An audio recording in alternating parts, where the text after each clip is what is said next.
लीजिए सुनिए आचार्य चतुर्सेन शास्त्री के लिखे उपन्यास बगुला के पंख का भाग 88 मेरी यानी समीर गोस्वामी की आवाज में। लाला फकीरचंद और जुगनू इधर 3 महीने तक जांच आयोग के सिलसिले में सारे शहर में चर्चा का विषय बन गए थे। पत्रों में उन पर अनुकूल प्रतिकूल टिप्पणियां छपी थीं। उनके परस्पर अनेक संबंध जोड़े जा रहे थे कि उस नाटक पर पटाक्षेप होते ही जुगनू का डॉक्टर खन्ना की पुत्री से विवाह होने की धूम मच गई। ये भी प्रकट हुआ कि जुगनू लाला फकीरचंद का भांजा रिश्ते में होता है। इस विवाह को लेकर भी अनेक अनुकूल प्रतिकूल टिप्पणियां जानकार क्षेत्रों में हो रही थीं। उधर लाला फकीरचंद 16 आने लड़के के बाप का पार्ट अदा कर रहे थे। विवाह की धूमधाम साधारण न थी। गिरफ्तारी और झगड़े टंटे की सारी ही खीज लाला फकीरचंद ने इस विवाह की धूमधाम पर उतारी थी। उनके चांदी के जूते में कितना जोर है ये जिसका जी चाहे आकर देख ले।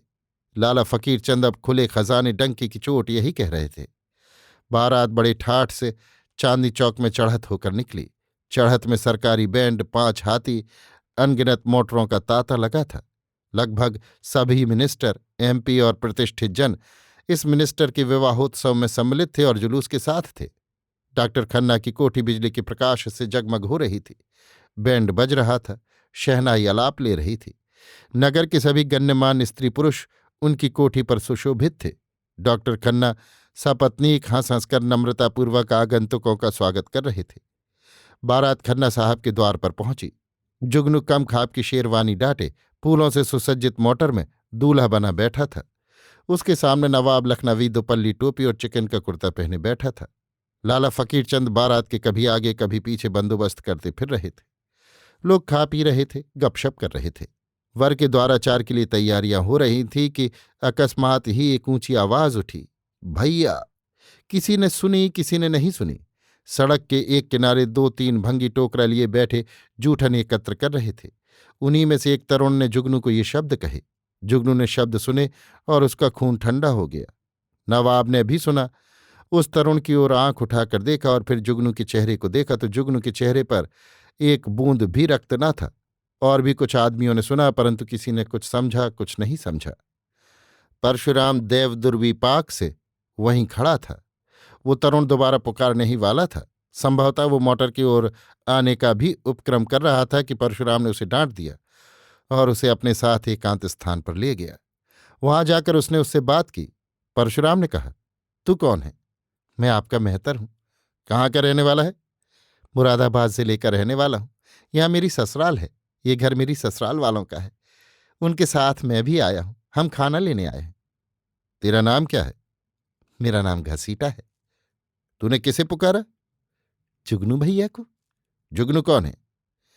वो क्या मोटर में दूल्हा बने बैठे। वो तेरे भाई हैं?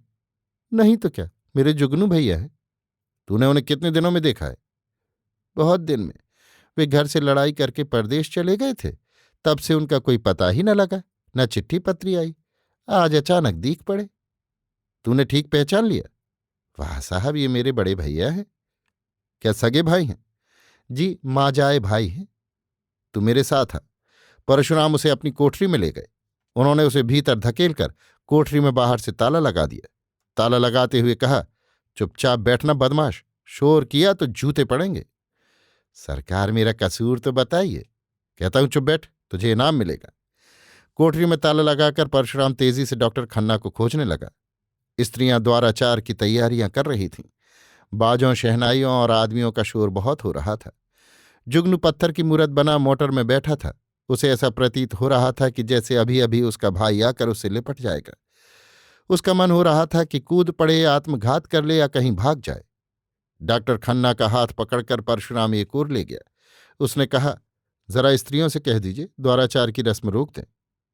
मामला क्या है परशुराम? बहुत गंभीर मामला है डॉक्टर साहब। स्त्रियों से बात करके झटपट मेरे साथ आइए। अभी आप सुन रहे थे आचार्य चतुर्सेन शास्त्री के लिखे उपन्यास बगुला के पंख का भाग 88 मेरी यानी समीर गोस्वामी की आवाज में।